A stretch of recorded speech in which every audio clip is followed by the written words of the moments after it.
ಪ್ರಸ್ತುತ ದಿನಗಳಲ್ಲಿ ವಿದ್ಯಾರ್ಥಿಗಳು ಯುವಕರು ಹೆಚ್ಚಿನ ಸಂಖ್ಯೆಯಲ್ಲಿ ಮಾದಕ ವ್ಯಸನಗಳಾಗುತ್ತಿರುವ ಹಿನ್ನೆಲೆ ಅಕ್ರಮ ಮಾದಕ ದ್ರವ್ಯಗಳನ್ನು ಸೇವನೆ ಪತ್ತೆ ಹಚ್ಚಲು ನಾರ್ಕೋಟಿಕ್ಸ್ ಪರೀಕ್ಷೆ ನಡೆಸಲು ನಿರ್ಧರಿಸಲಾಗಿದೆ ಎಂದು ನಗರ ಪೊಲೀಸ್ ಆಯುಕ್ತ ಭೂಷಣ್ ಬೋರಸೆ ಹೇಳಿದರು. ಶನಿವಾರ ಬೆಳಗಾವಿಯಲ್ಲಿ ಸುದ್ದಿಗಾರರೊಂದಿಗೆ ಮಾತನಾಡಿದ ಅವರು, ಈ ವಿಷಯವಾಗಿ ಎಲ್ಲಾ ಕಾಲೇಜುಗಳ ಪ್ರಾಂಚಾರ್ಯ ಅವರೊಂದಿಗೆ ಸಭೆ ನಡೆಸಿ ಚರ್ಚಿಸಲಾಗಿದೆ.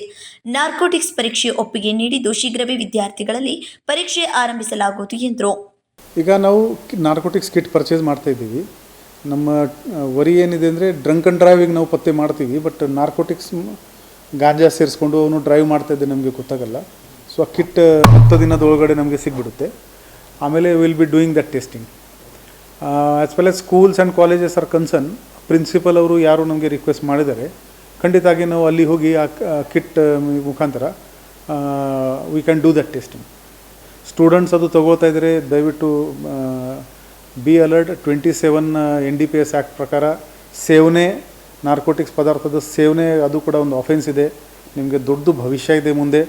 ಯಾವುದೇ ನಿಮಗೆ ಜಾಬ್ ಸಿಕ್ಕಿದ್ರಿ, ಪ್ರೈವೇಟ್ ಜಾಬ್ ಆಗಲಿ ಸರ್ಕಾರಿ ಜಾಬ್ ಆಗಲಿ, ವೆರಿಫಿಕೇಷನ್ ಬೆಳಗಾವಿಗೆ ಬರುವುದು, ಇವರ ಮೇಲೆ ಯಾವುದೇ ಕ್ರಿಮಿನಲ್ ಕೇಸ್ ಇದೆ ಅಥವಾ ಇಲ್ಲ, and that will prohibit your entry in ಯಾವುದೇ ಸರ್ಕಾರಿ ಅಥವಾ ಪ್ರೈವೇಟ್ ಜಾಬ್ನಲ್ಲಿ.